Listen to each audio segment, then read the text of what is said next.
Beauté et bienvenue au rendez-vous des femmes ambitieuses en quête des réalisations personnelles, telle une mission de vie. Je suis Jeanne Bongo, la révélatrice, ton hôte, ta coach et bien plus. Si tu te sens tiraillée entre tes projets ambitieux et un quotidien frustrant, même après avoir construit une vie qui te semble parfaite, sache que derrière chaque femme ambitieuse se cache une histoire puissante, souvent oubliée. J'ai créé ce podcast avec une triple intention.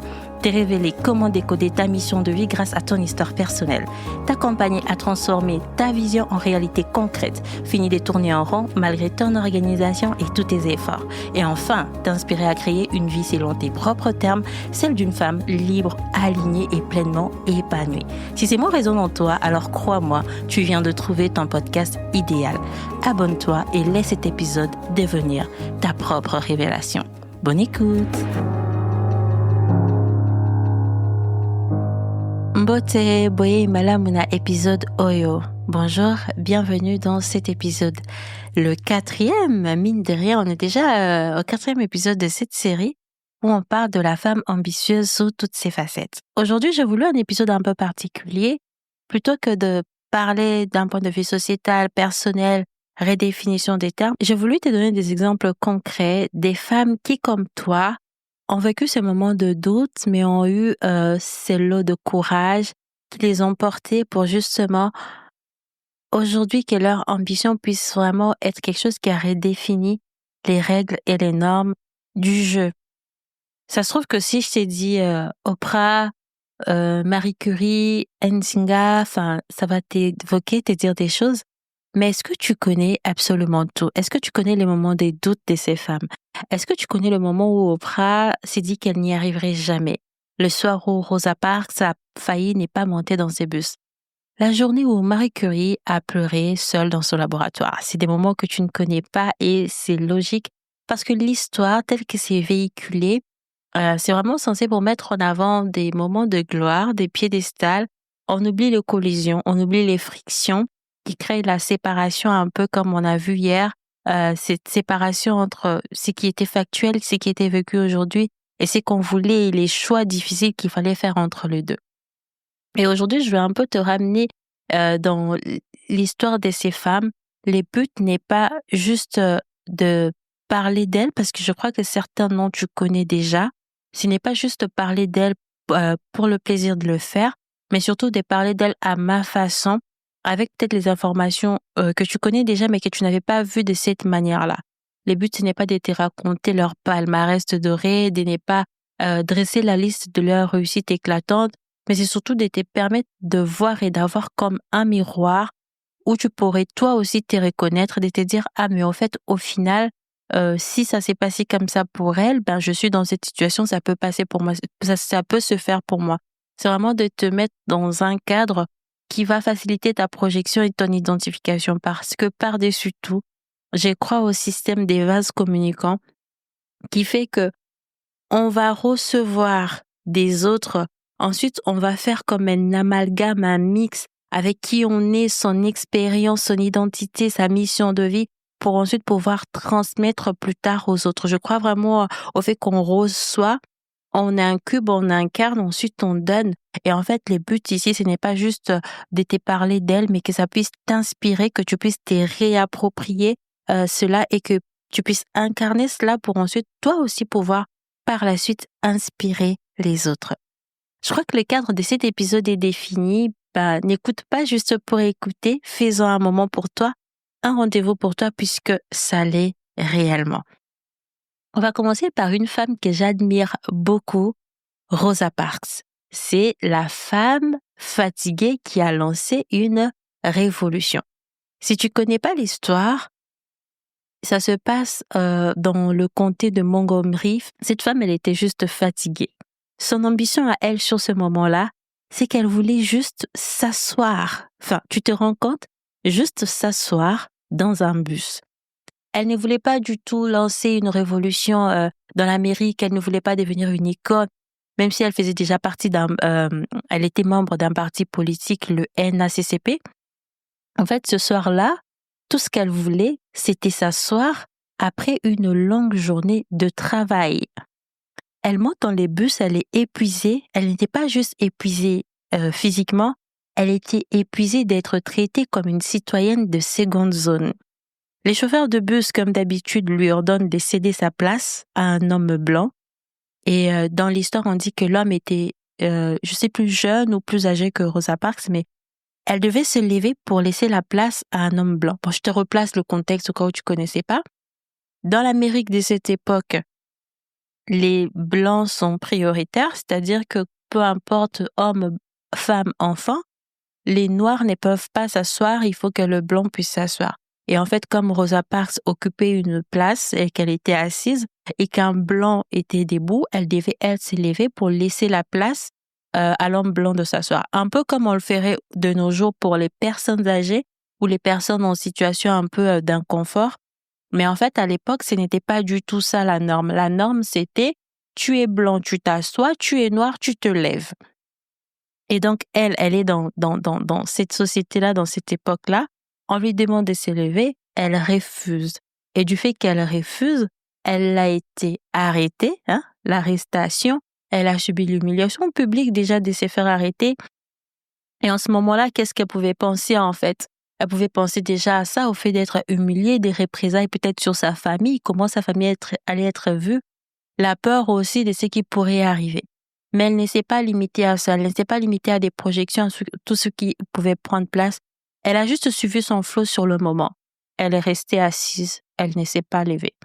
Il s'est passé ce qui s'est passé après, mais elle a aussi, en fait, enclenché un levier des révolutions, ce qui a fait que, je crois, Martin Luther, ils ont pris les relais par la suite et vraiment les choses se sont accélérées, mais c'est parti d'où? De juste une femme qui était fatiguée après sa journée de travail et qui voulait juste s'asseoir. Et aujourd'hui, comment toi, tu peux aller te réapproprier un peu l'histoire, en fait, de Rosa Parks et ce qui a changé en elle? C'est qu'elle n'a pas découvert son courage ce jour-là. Tu sais, c'est ce courage de se dire, je ne veux pas me lever, je vais rester assise. Parce qu'elle a dit plus tard dans son livre que tout ce qu'elle voulait, c'est qu'elle avait pris la décision qu'elle n'allait pas se lever. Et en fait, elle n'a pas découvert son courage ce jour-là. Elle a découvert qu'elle était plus fatiguée de se trahir que de subir les conséquences. Et comment tu peux utiliser cela? C'est vraiment de te rendre compte que l'ambition incarnée commence souvent par une fatigue profonde. Je vais le répéter. L'ambition la plus incarnée, la plus, j'ai envie de dire, viscérale, va commencer par une fatigue profonde. C'est bien d'écouter ce qui te drive, ce qui te fait te sentir vivante, mais c'est encore mieux d'écouter ce qui te frustre profondément. Parce que ce qui va te frustrer va aller te parler de la fatigue de vivre en décalage avec ce qui est aligné avec toi. Une fatigue qui va devenir plus forte que la peur de conséquences. Aujourd'hui, pose-toi la question, de quoi es-tu fatigué au point de ne plus vouloir te trahir? De quoi es-tu fatigué? En deuxième lieu, je vais te parler de Oprah, cette femme brisée qui a transformé sa douleur en puissance. Je ne sais pas si tu connais l'histoire de Oprah. Elle arrive, en fait, elle est très jeune. Oprah, elle commence tout ce qui va être médiatique un peu très jeune, mais elle n'est pas prise au sérieux. Ça passe par plusieurs dénivelés. Par la suite, elle arrive sur le plateau télé de talk show et tout. Elle a parlé de son histoire un peu ci et là. Et ce soir-là, c'était en 86. Elle anime l'émission sur les abus sexuels sur les mineurs. Et au milieu de l'émission, alors que c'était pas scripté, c'était pas prévu, en direct, devant plusieurs téléspectateurs en direct, elle parle du fait que elle a vécu ce moment-là, qu'elle a été abusée. Et ça, en fait, ça crée quoi? Ça crée des côtés où les gens, en fait, se coupent de... On est en train de nous raconter une histoire, de suivre l'émission. En fait, les gens s'identifient à elle. Elle a vécu ça, mais elle en parle. Elle a vécu ça, mais elle s'est relevée. Elle a vécu ça, mais elle continue. En fait, tout de suite, elle devient cette personne qui est en mode, j'ai dit la vérité, je sais que je vais être jugée, possiblement rejetée, peut-être réduite à mon traumatisme, j'en sais rien. Mais en fait, je le dis. Et du fait qu'elle a parlé en direct devant l'Amérique entière, bon, je ne sais pas quelle était l'audience qui a regardé ces jours-là, mais le fait qu'elle a parlé devant la télé, ça fait que les autres se sont identifiés à elle. Et elle n'a pas découvert sa force ce jour-là. Les jours où elle a osé parler, ce n'est pas les jours où elle a découvert qu'elle était forte. Elle a découvert que son histoire n'était pas sa honte, mais son super pouvoir qui lui permettrait de connecter avec les autres. Il y a peut-être 2 ans ou 3, je ne sais plus, j'ai regardé, elle a un book club où quand quelqu'un publie son livre, ça passe par son club de lecture. Et quand Viola Davis a sorti son livre, elle est partie, ils ont créé l'émission qui est passée sur Netflix. En fait, j'ai regardé ces 2 femmes parler et échanger et même le flow de leur échange était drivé par l'histoire qu'elles avaient vécue, les expériences qu'elles avaient vécues. Et en fait, même dans l'échange, ça créait un flow différent. Elles n'étaient pas déconnectées, elles savaient de quoi elles parlaient. Elles avaient vécu la même réalité, pas forcément au même moment, pas forcément au même endroit, mais ça résonnait pareil pour l'une comme pour l'autre. Et en fait, c'est que toi, tu peux comme retirer de cette histoire et appliquer à toi, c'est de réaliser que c'est que tu as traversé et que peut-être que tu caches par honte ou par peur de jugement, c'est possiblement exactement ce qui peut devenir ta plus grande contribution au monde, ce qui peut devenir ta plus grande force. Ce dont tu as honte, tu te dis non pas ça, ça je ne peux pas en parler. Tu sais combien d'autres personnes ont vécu la même chose, ont été dans la même situation, mais ne trouvent pas des voix, des résonances, des personnes qui, elles s'identifieraient à elles, les permettraient d'aller de l'avant. Tu as vécu ce que tu as vécu. Pourtant, tu es là où tu es aujourd'hui. Ça ne t'a pas empêché de vivre, de continuer, d'être qui tu es. Mais les autres sont au statu quo, au point mort, justement parce qu'elles portent cette honte-là. Imagine les voies des possibles que ça ouvrirait et que ça rendrait possible. J'insiste. Et je répète, ton histoire personnelle, ce n'est pas un fardeau, ce n'est pas un lourd secret, ce n'est pas un sujet de la honte, c'est ton super pouvoir. En 3e lieu, je vais te parler de Marie Curie. Marie Curie, elle, son ambition à elle, tout ce qu'elle voulait, c'était de faire des recherches scientifiques dans un monde où les femmes n'avaient même pas le droit de voter. Tu vois un peu les décalages, les dénivelés là? Les femmes n'ont même pas le droit de voter, mais elle veut faire des recherches scientifiques, là où il n'y avait que 2 hommes. En 1903, elle et son mari et une 3e personne dont je ne me souviens plus du nom, découvrent tout le processus sur le radium, le polonium, et on propose donc le prix Nobel aux 2 hommes, à Pierre Curie et à l'autre monsieur. Et donc, le monsieur, son mari dit, mais en fait, non, on a travaillé à 3 et le prix, on va l'accepter seulement si elle est inclue. Ce qui fait que cette femme scientifique, elle n'était pas juste la femme de Pierre Curie, elle était celle qui contribuait au résultat que Pierre Curie, en fait, arrivait à avoir. Finalement, on lui donne ces prix Nobel-là, mais son mari meurt par la suite. Donc, si jusqu'ici, elle avait fait ce qu'elle avait réussi à faire parce qu'elle était à l'ombre de son mari, là, il n'y avait plus son mari. Il fallait qu'elle continue. Elle pouvait abandonner les recherches, élever ses enfants, enfin bref, être dans les deuils, dans l'oubli, s'invisibiliser, et puis la vie allait continuer, le monde allait continuer. Mais en fait, non. Elle a continué. Elle ne s'est pas arrêtée sur la peur de se dire ils vont pas me prendre au sérieux, ils vont me discréditer, je vais échouer publiquement. En fait, non. Elle a décidé qu'elle allait continuer. Elle a continué brillamment.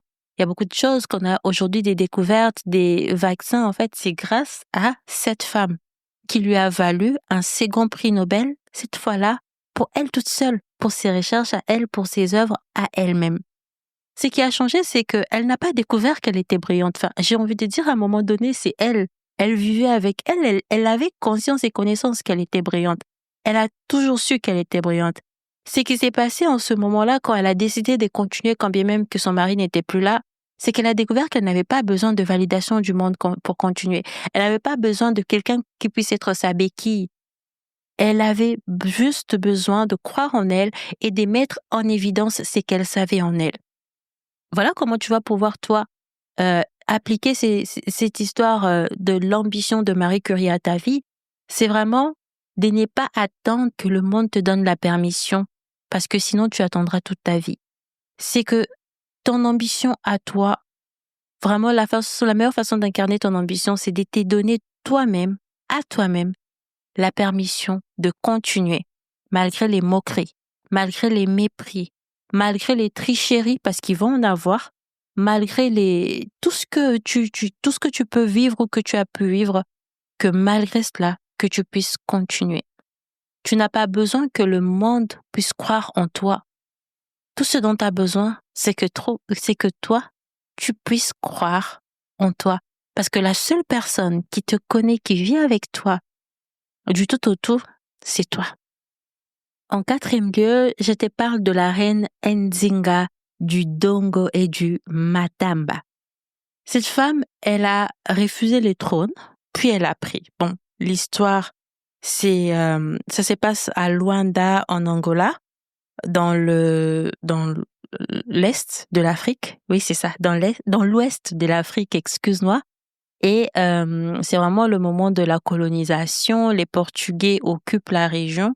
Et en fait, son père est roi, mais en fait, c'est une femme. Son père décède, c'est une femme, elle peut pas prendre le pouvoir. Le pouvoir est donné à son frère. Son frère qui décède, et je pense que ça passe son fils, elle devient régente. Et ensuite, régente, elle doit aller sur une île. Enfin bref, c'est très compliqué. Mais par sa prouesse, son intelligence, parce qu'elle a toujours été intelligente, elle arrive à récupérer le trône et même elle arrive à annexer une autre contrée qui était gérée par un autre roi et une autre reine. C'est comme ça qu'il y a le deux noms du Dongo et du Matamba parce qu'elle a régné sur les deux contrées. Et ce qui se passe, c'est que cette femme, en fait, elle voulait que son peuple reste libre face aux colonisateurs portugais. Elle a tenu tête pendant 40 ans. Voilà son ambition. Elle voulait que son peuple soit libre face aux colonisateurs et elle ne voulait pas du tout parce que quand les colonisateurs venaient, l'une des pratiques utilisées, c'était quoi? C'était l'école, la scolarité, comme si on n'avait pas des systèmes pour... enfin, bref, je vais pas aller là-dedans. Comme si on n'avait pas des systèmes pour nous éduquer, où on n'avait pas des systèmes monétaires, où on n'avait pas des foi en quelque chose. Bref, les colons, quand ils sont arrivés en Afrique, ils ont utilisé deux façons pour annexer et vraiment contrôler la population, c'était l'école et la religion. Et donc, elle a refusé que son peuple soit baptisé par les catholicismes ou quoi. C'est même vraiment très, très, très tard, quand vraiment elle était à la fin de son règne, qu'elle a cédé, mais elle a tenu tête pendant 40 ans. Mais c'est pas la partie la plus marquante de son histoire. La partie la plus marquante de son histoire, mais enfin que tout le monde en parle, c'est que un jour, elle doit aller négocier avec des Portugais. Ils veulent toujours occuper les territoires, mais elle ne veut pas, elle résiste. Et donc, elle arrive avec son équipe, sa délégation, et la personne avec qui elle était censée échanger s'assoit et donc lui laisse debout. C'est comme si elle devait s'asseoir par terre. Et en fait, rien qu'à y penser, vraiment, ça donne le côté de, elle était trop puissante. Et cette idée-là, il fallait la voir. Et en fait, elle s'est dit, mais en fait, non, je suis venue pour dealer avec toi d'égal à égal. Je ne veux pas m'asseoir par terre réduite en esclavage, alors que je porte en moi la destination, enfin, j'ai envie de dire les futurs de tout un peuple. Je ne veux pas être réduite à rien parce que toi, tu es un colonisateur portugais. Et donc, elle claque de ses mains et dans son cortège, il y a une des personnes qui s'est mise à quatre pattes et je crois que l'autre fait l'appui du dossier derrière et elle s'assoit. Enfin, c'était devenu comme un siège. Bon, on va pas revenir sur le côté où l'humain utilise l'humain, mais c'est surtout ces côtés. Tu veux que je m'assoie par terre, tu ne veux pas me donner ton mobilier pour m'asseoir, ben je compose avec ce que j'ai et je me fais en fait mon siège pour m'asseoir. Et l'échange s'est passé comme ça et donc elle n'a pas transigé sur ce qu'elle voulait. Elle est restée sur sa position, elle a dealé d'égal en égal et ils n'ont pas obtenu ce qu'ils attendaient obtenir d'elle et elle a continué à faire front, à résister pendant 40 ans comme je l'avais dit. Cette femme, elle a fait un choix. Elle a fait un choix de dire, je ne mendirai jamais votre respect, je l'impose. Vous voulez pas me considérer, peu importe, mais je ne veux pas être à votre merci. Et en fait, elle n'a pas attendu qu'on lui donne du pouvoir. Ce qu'elle a fait, c'est qu'elle a incarné les pouvoirs qu'elle portait déjà, qu'elle savait déjà en fait, en fait, et son peuple et elle-même, en fait, elle savait qu'elle était reine, elle n'avait pas à le prouver, elle avait juste à l'incarner. Et comment tu peux toi appliquer cela à ta vie, par rapport à tes rêves et objectifs?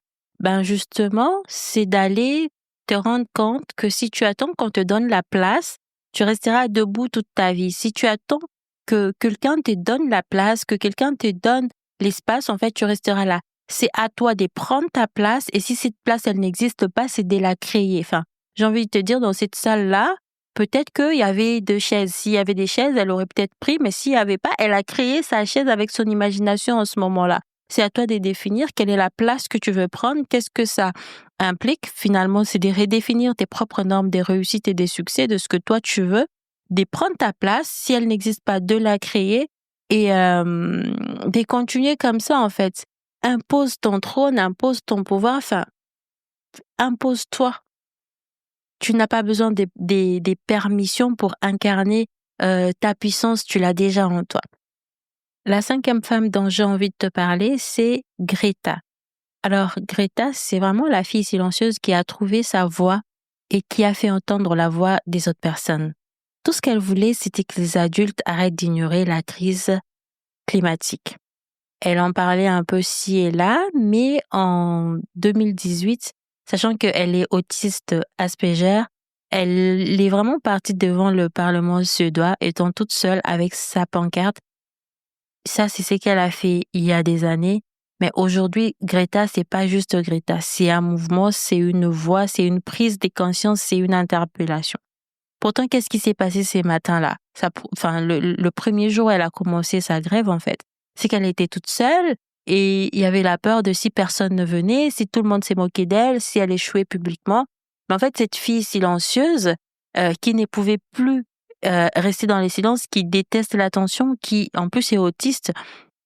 Et en fait, elle est restée vraiment dans cette posture de je ne suis pas l'adolescente que les adultes vont prendre au sérieux ou non. Je vais y aller, peu importe que j'y sois seule, que ma pancarte soit faite main, que je puisse avoir de la place pour m'asseoir ou pas. Elle est partie.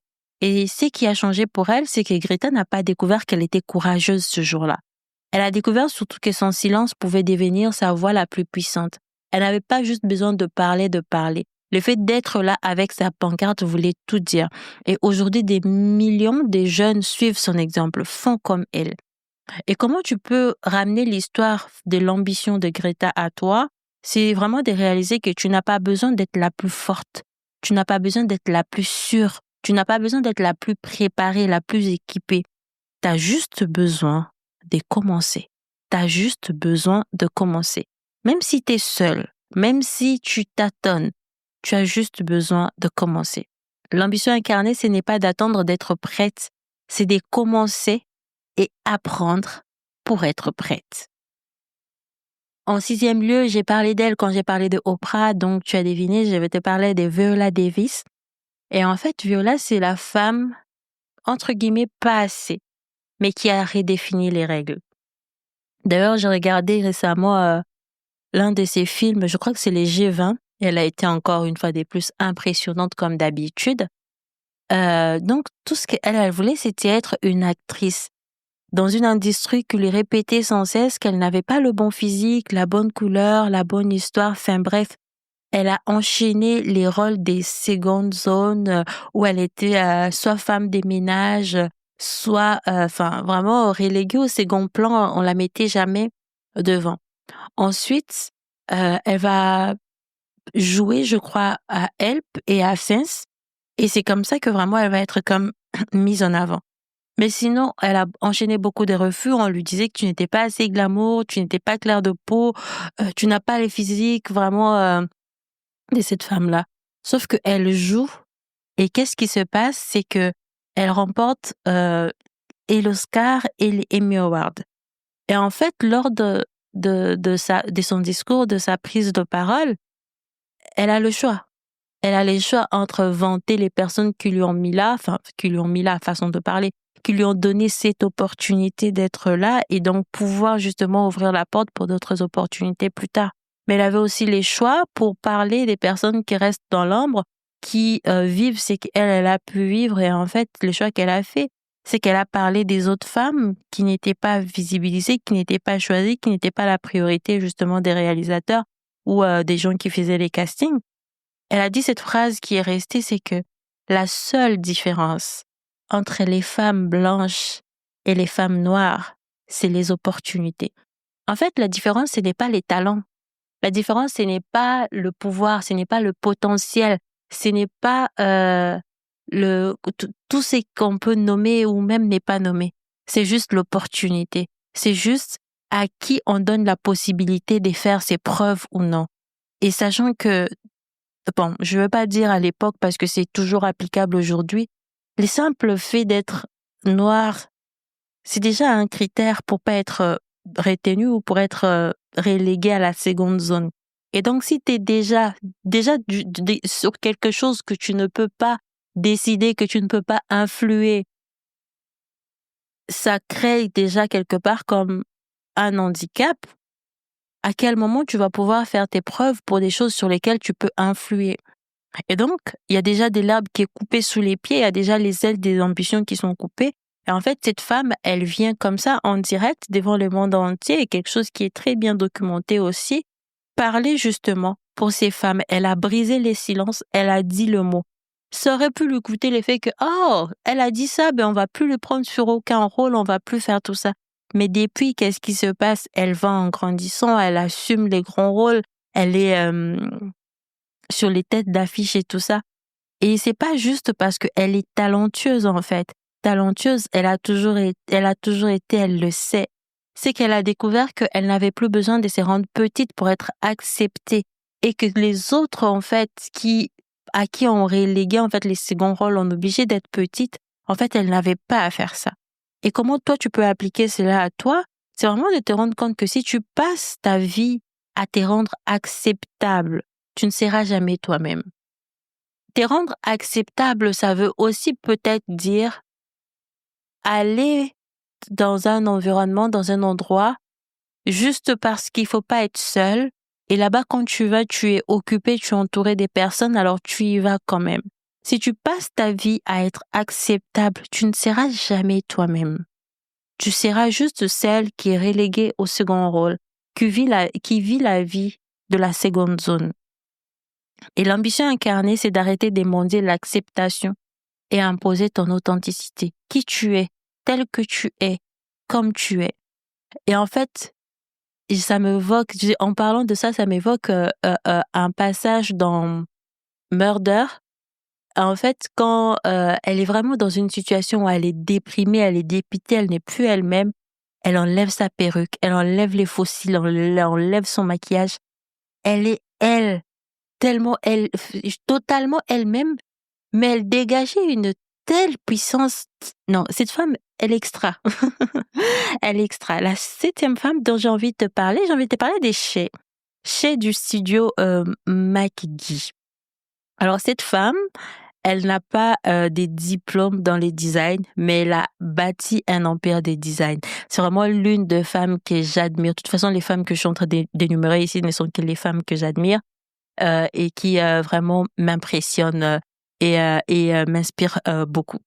Et donc, elle a bâti un empire des designs alors qu'elle n'est pas allée même une seule journée dans une école de design. Ce qui s'est passé, c'est que elle voulait devenir designer intérieur, elle était passionnée par la déco et tout ça, mais en fait, elle n'avait pas de diplôme, elle n'avait pas de réseau, elle n'avait pas d'argent pour commencer. Elle est mère au foyer de 2 enfants et en fait, elle n'a pas de légitimité pour prendre des contrats. Elle commence par, je pense au début, elle a fait la rénovation de l'appartement de sa mère. Ensuite, elle a fait la rénovation, je crois, de l'appartement des amis. Elle a bien documenté les process, les portfolios. Elle a commencé à partager ça dans un blog. Ça a commencé à plaire. En fait, c'est comme ça qu'elle a construit progressivement sa légitimité et qu'au fur et à mesure, elle avait des clients. Aujourd'hui, elle n'est pas juste un prestataire. En fait, elle a bâti un empire, j'ai envie de dire, parce que Studio McGee, ça vend des articles de décoration, c'est un showroom, en fait, tout un univers qu'elle a mis en place. Et elle emploie maintenant des architectes, elle emploie des designers d'intérieur. En fait, c'est aussi une façon de dire que ce que tu veux faire, tu n'es pas obligé de le faire par toi-même. Tu peux avoir la vision, mais il y a d'autres personnes qui vont exécuter. De toute façon, je prendrai le temps de t'en parler avec la série sur la femme visionnaire. Là, on est sur la série sur la femme ambitieuse. Et donc, tu vois, cette femme, elle n'a pas attendu qu'on lui accorde une quelconque légitimité. Elle n'a pas attendu qu'un diplôme vienne lui donner la légitimité. Elle a construit sa légitimité projet après projet en documentant en fait son process et en faisant preuve. Aujourd'hui, elle a des collections chez Target, elle a l'émission chez Netflix, tu peux regarder. Elle a des millions de followers, son site internet est impeccable. Enfin, vraiment, c'est une femme qui m'inspire. Et comment tu peux appliquer aujourd'hui en fait l'histoire en fait de chez par rapport à toi, c'est vraiment d'aller réaliser que comme elle, la légitimité c'est toi. La légitimité, elle se demande pas, elle s'est construite. Si tu attends d'avoir tous les diplômes, toutes les certifications, toute l'expérience qu'il faut pour je ne sais quoi, ben en fait tu attendras toute ta vie. L'ambition incarnée, c'est de commencer avec ce que tu as et construire les restes en chemin. Tu n'auras pas toutes les réponses au début et c'est totalement OK. Ce n'est que quand on a compté un qu'on peut compter deux. C'est OK de commencer par un et d'aller comme ça en montant. En 8, j'aimerais parler de Geneviève Gauvin, la maman des effrontés et des catching. Et quand je dis la maman, ce sont ses projets, enfin son podcast et son plus gros, enfin son produit phare qu'elle vend, qu'elle propose, quoique tous les deux sont en pause en ce moment. Mais c'est comme ça que moi je l'ai connue, donc je parle de ça. En fait, cette femme, elle est vraiment l'archétype de la femme qui assume un personal branding fort, enfin un personal branding, une marque personnelle, quoi, fort, affirmé en fait, elle est tellement affirmée dans qui elle est que elle n'a pas besoin des 2500 artifices pour faire passer son message. Son message est clair, elle le dit, elle n'émâche pas le mot.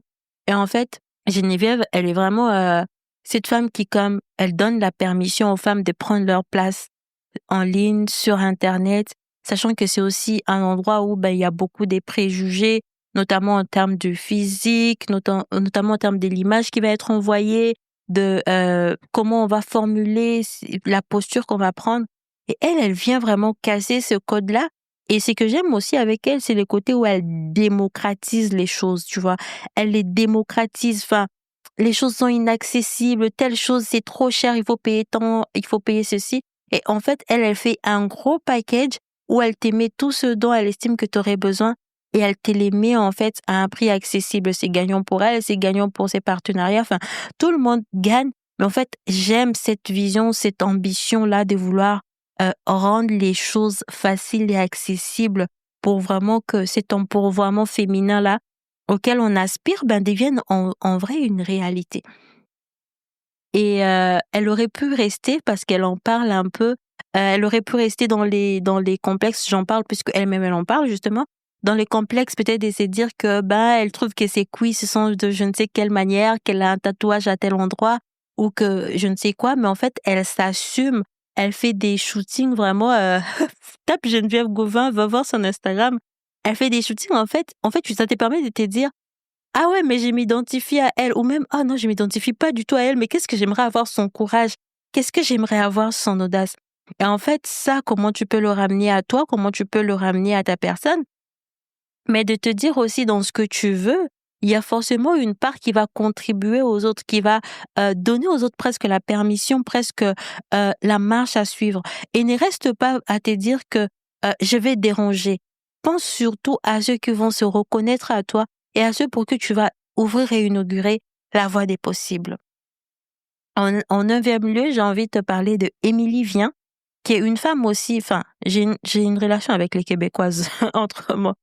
Donc c'est une femme Geneviève est québécoise, Émilie aussi est québécoise. Et Émilie, c'est la planificatrice, la fondatrice de la planificatrice. Elle est dans tout ce qui va être vision, discipline personnelle, croissance personnelle et tout ça. Ce que j'aime avec cette femme, c'est qu'elle est vraie. Voilà. C'est vraiment ce qui vient quand Émilie, elle est vraie. Elle crée un agenda papier, elle crée plusieurs ressources sur le sujet de l'organisation, de la planification. Et là, elle vient de sortir son livre Avancer sans s'épuiser. Je suis vraiment en train de faire la promotion de rien parce qu'elles sont même pas au courant que je suis en train de parler d'elle sur mon podcast, mais c'est vraiment très très bien, très intéressant. Et elle parle un peu de son aventure qu'elle a vécue parce qu'elle a vécu le burn-out, elle sait ce que c'est, alors que voilà, elle était passionnée, organisée.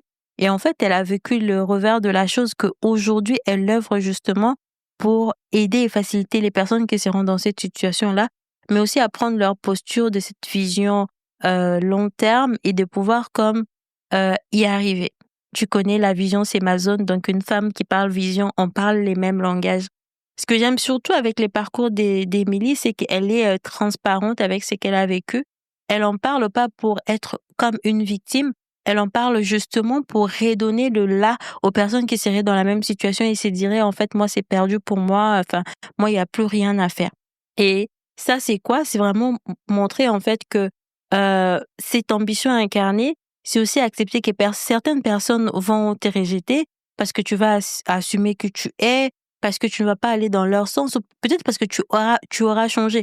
Parce qu'elle était dans un autre domaine, aujourd'hui elle est dans un autre domaine, elle a créé son entreprise alors qu'avant elle était salariée. Enfin, les gens peuvent te reprocher du fait que tu as changé, mais en fait, les buts, ce n'est pas de te diluer pour rentrer dans le moule. Au contraire, les buts, c'est de gonfler encore un maximum pour éclater le moule et laisser juste la nature être comme, enfin, que la nature soit l'espace qui pourra te contenir autant de fois que nécessaire. En dernier lieu, j'ai envie de te parler d'une femme exceptionnelle. J'ai hésité de parler d'elle au début, mais je me suis dit, je te parle des personnes que tu vas connaître plus ou moins, ensuite je te parle d'elle. Je vais te parler de ma mère. Ma mère, c'est une briseuse de cycles.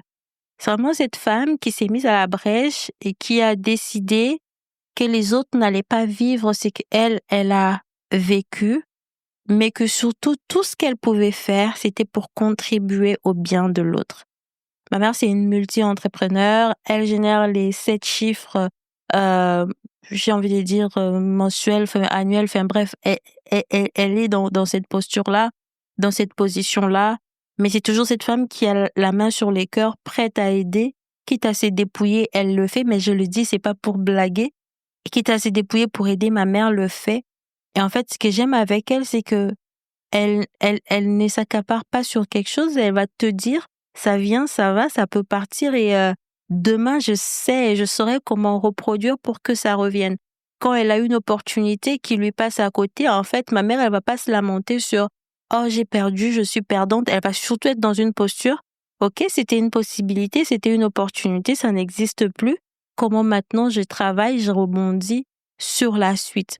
Et elle m'a toujours impressionnée, c'est peut-être que je tiens ça d'elle, mais aussi un peu de sa mère qui est donc ma grand-mère.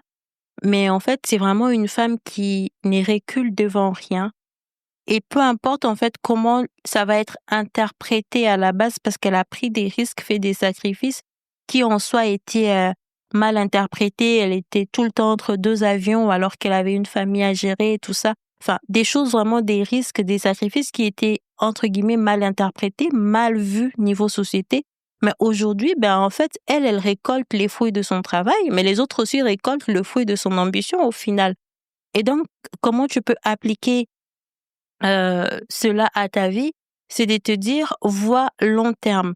Ne vois pas juste ce qui va se passer sur toi, mais pour toi, mais vois ce qui va se passer pour les autres, mais vois aussi comment chaque petite action que tu vas faire au fur et à mesure vont créer comme un effet boomerang qu'une fois arrivé plus loin, ça va justement permettre en fait de faire les choses plus facilement sans effort et aussi avoir toujours cette notion de se remettre en question, pas rester sur une position de fatalité, rebondir sur l'existant, t'appuyer sur l'existant pour enfin pouvoir créer la suite. Je crois que j'ai atteint mon but aujourd'hui en te parlant de ces femmes. Ce que ces femmes ont en commun, ce n'est pas leur talent, ce n'est pas qu'elles ont eu de la chance extraordinaire, ce n'est pas qu'elles avaient il y avait pas des peurs en elles. En fait, c'était surtout la décision de traverser les doutes plutôt que de fuir. C'était la décision de agir sur les moments plutôt que de surréfléchir, de surintellectualiser les choses. Ces femmes ont eu à un moment ou un autre dans leur vie à prendre des décisions. Je n'ai pas leur historique de vie, je n'ai pas la liste exacte de toutes les décisions difficiles, plus ou moins faciles qu'elles ont eu à prendre dans leur vie. Mais une chose est sûre, c'est qu'elles sont arrivées là où elles sont aujourd'hui parce que chacune a continué d'avancer malgré l'incertitude. Chacune a fait le choix conscient d'avancer, même si elle n'était pas rassurée, elle n'avait pas l'assurance de ce qui allait se passer par la suite. Elles ont continué. Rosa Parks était fatiguée, Oprah était brisée, Marie Curie était méprisée, Nzinga était humiliée, Greta était seule, Viola Davis était rejetée, Cher était illégitime, Geneviève était trop sensible, trop intense, Emily était trop perfectionniste et ma mère, elle était trop sacrificielle et parfois même invisible. Mais chacune d'entre elles n'a pas attendu d'être prête. Elles sont allées au front et aujourd'hui, elles sont où elles sont, source d'inspiration pour justement, elles m'inspirent moi. Si moi je t'inspire toi, dis-toi que j'incube un peu de ce que je reçois de toutes ces femmes qui m'inspirent. Et toi, à ton tour, c'est aussi de pouvoir incarner cela pour pouvoir inspirer les autres. Si l'ambition de ces femmes a permis d'échanger leur histoire pour devenir source d'inspiration aujourd'hui, ton ambition peut aussi le faire. Et cela, tu peux me demander, mais ouais, comment je fais maintenant, Jaël? Et demain, donc, je vais te parler des 5 permissions à te donner justement pour pouvoir incarner ton ambition et vivre la vie à la hauteur de tes ambitions. Parce que ces schémas-là, ces permissions-là, tu ne te les ai pas encore données. Tu te souviens dans l'épisode 3, l'épisode 3 de la série, je t'ai parlé des schémas et qu'il y avait un blocage émotionnel et mental. En fait, ces permissions-là vont venir comme déverrouiller, débloquer ces schémas pour te permettre justement de devenir et d'incarner cette femme dans l'ambition et sans limite, mais n'est pas les sans limite de l'opulence. Et donc, voilà. Écoute, ça a été un grand plaisir d'enregistrer cet épisode. Je m'attendais pas à ce que ça soit aussi long. Je pensais que ça serait un peu plus court que les autres. Mais bon, c'est des sujets un peu plus profonds qui ne reviendront pas forcément d'aussitôt. Alors, c'est avec un grand plaisir que je prends le temps vraiment d'aller dans le détail, de donner des exemples, de vraiment chercher des connexions pour que ça soit parlant pour toi, pour maintenant, pour la suite, pour l'après. Et le manifeste des femmes ambitieuses est toujours disponible et publiquement en ligne. Tu peux le retrouver dans le lien en description et tu peux aussi rejoindre la chronique d'une femme ambitieuse qui est là pour redonner des ailes à ton ambition.